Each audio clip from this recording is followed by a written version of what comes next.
Huss. Jan Huss, Jan Huss, 1369 to 1450. 1415, that didn't come out very clearly. Jan Huss was a Bohemian priest in the town of Husinec. Husinec, that's where it comes from, means goose, goose town. Jan Goose, John of the Goose, from the town of Husinec in southern Bohemia.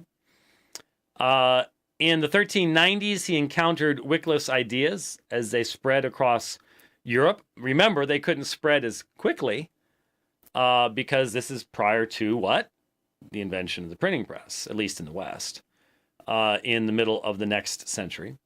In 1391, he was appointed preacher at Bethlehem Chapel and was made the rector of the University of Prague. If you go to Prague today, you can go see Bethlehem Chapel and these places and sort of follow the life of Jan Hus.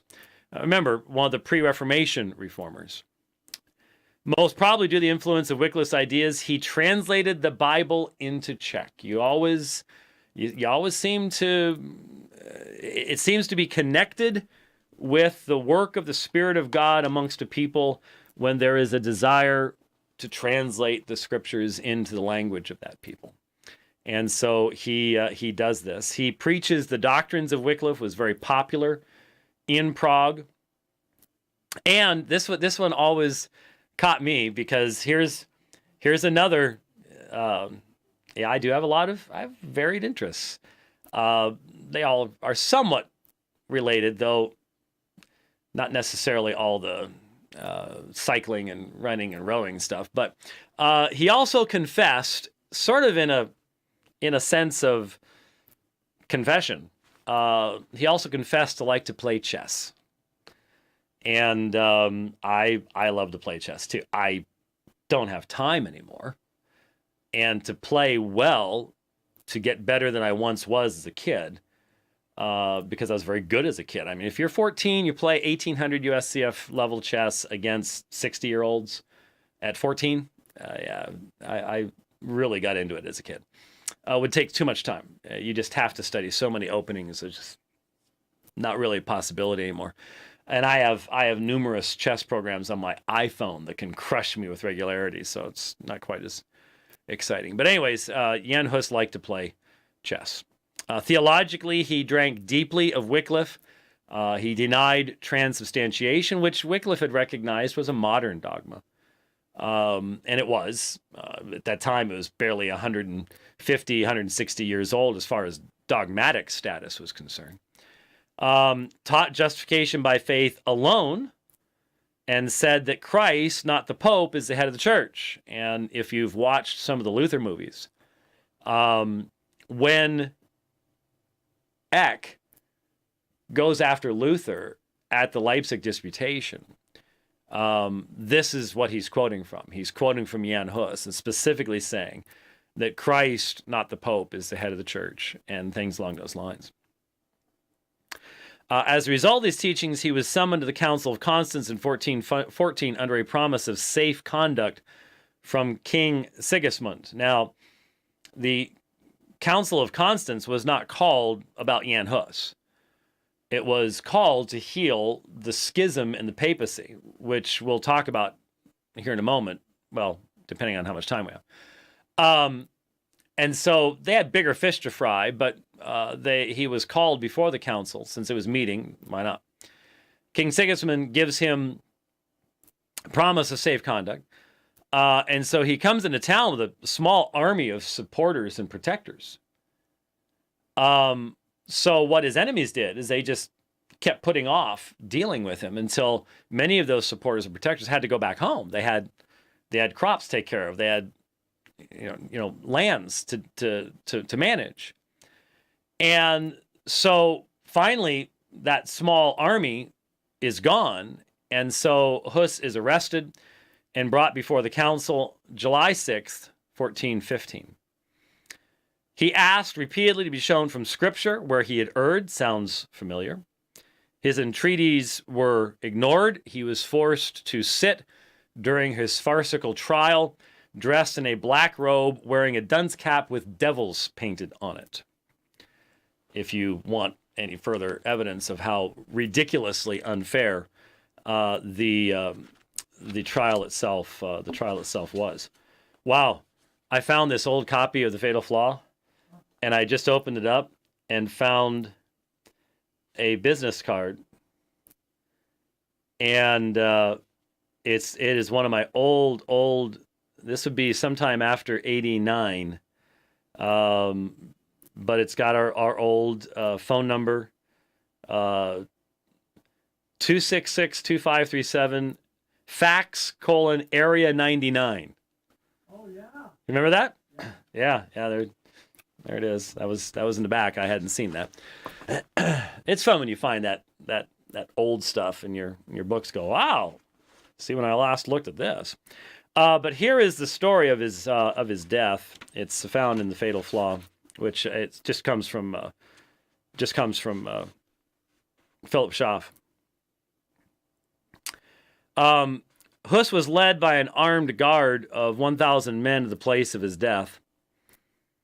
Here's Philip Schaff's story. It was midday. The prisoner's hands were fastened behind his back and his neck bound to the stake by a chain. On the same spot some time before, so the chronicler notes, a cardinal's worn-out mule had been buried. The straw and wood were heaped up around Huss's body to the chin, and rosin sprinkled upon them. The offer of life was renewed if he would recant. He refused and said, I shall die with joy today in the faith of the gospel which I have preached. When Richenthal, who was standing by, suggested a confessor, he replied, there is no need of one. I have no mortal sin. At the call of the bystanders, they turned his face away from the east, and as the flames arose, he sang twice, Christ, thou Son of the living God, have mercy upon me. The wind blew the fire into the martyr's face, and his voice was hushed. He died praying and singing. To remove, if possible, all chance of preserving relics from the scene, Huss's clothes and shoes were thrown into the merciless flames. The ashes were gathered up and cast into the Rhine River. So there was the end of Jan Huss at the Council of Constance. And so I ask you to keep in mind the fact that 106 years later, Martin Luther is riding in a wagon into the city of Worms. And according to at least some sources, he sees scrawled on the wall in German, Luther the Saxon Huss.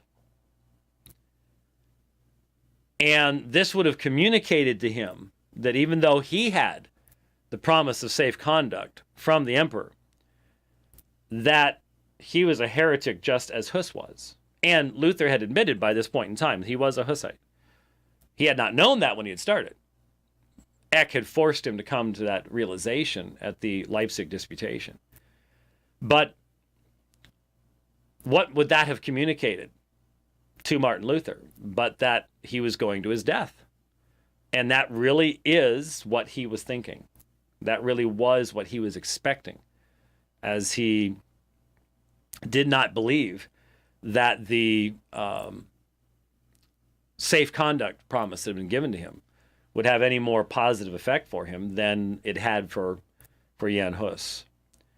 And so there is the Hussite heresy, which, while somewhat suppressed for a time being, would once again come to the fore in Martin Luther. Now, it's very, very important, and I only have a few minutes before we wrap up. And I've said this before, but so much of this is new to so many people that it's important to repeat things and emphasize their importance.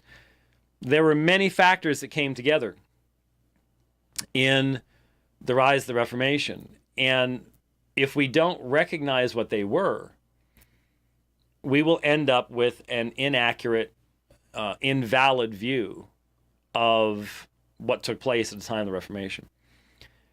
One of the things that happened was a degradation of the power and authority of the papacy itself.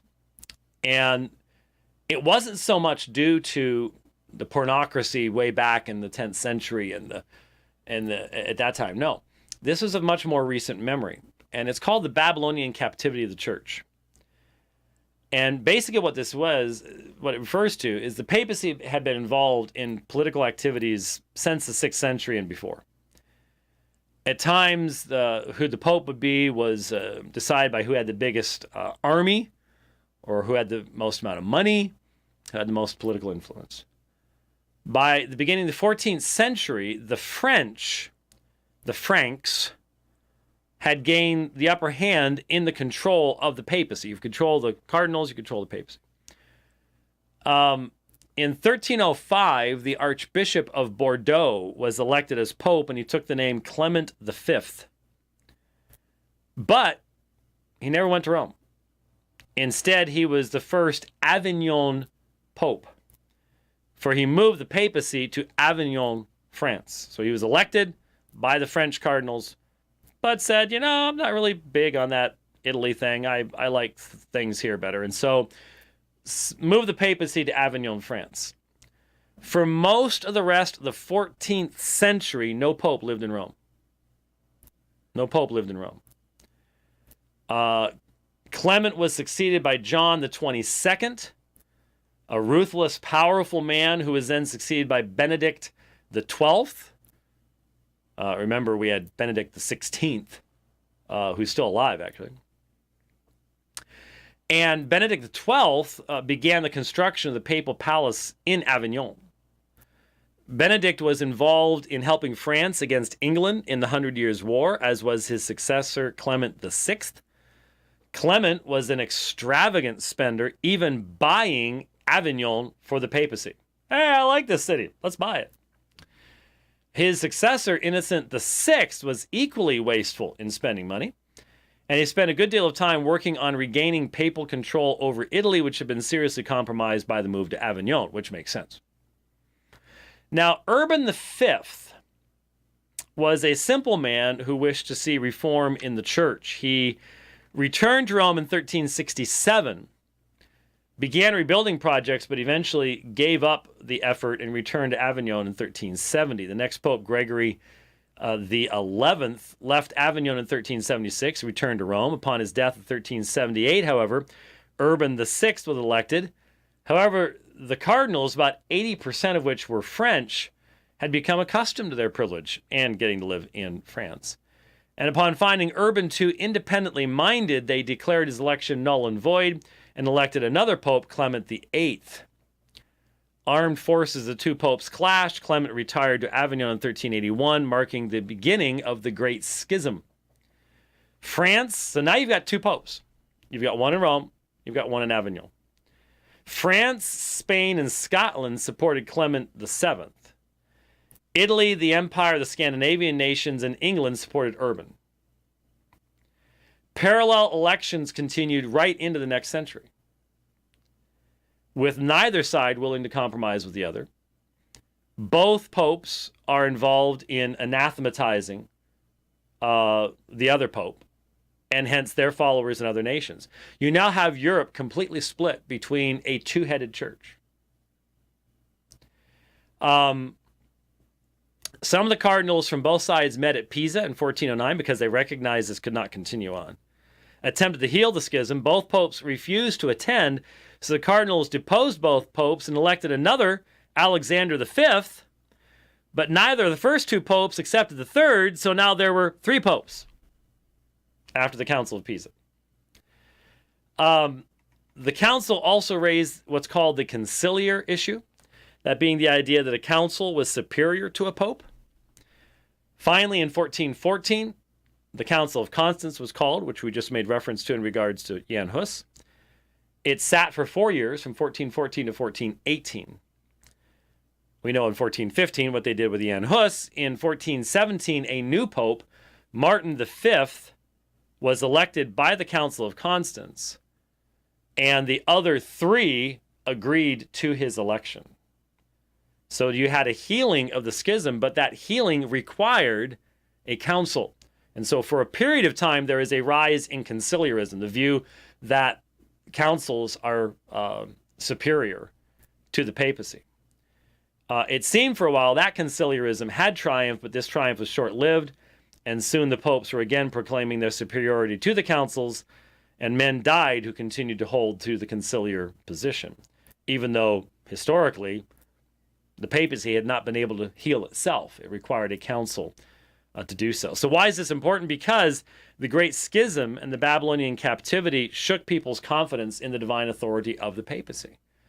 It was not that long ago that they knew that which pope you followed depended upon which nation you were in. And it was clearly driven by politics, and that no one really knew which pope was the right pope. And even to this day, when Roman Catholics say, oh, we can trace ourselves all the way back, they have to make things up as they go along, as they go through those periods. Who was the true pope? Nobody then knew. It's ridiculous to say, well, it was this guy. Well, you know, if you don't accept Avignon popes, there wasn't a papacy for an entire period of time. So it had shaken people's confidence at that point in time in the papacy. So that's one of the first things that was necessary. Because what is Luther fundamentally saying when he openly rejects the selling of indulgences? Papal authority is not final.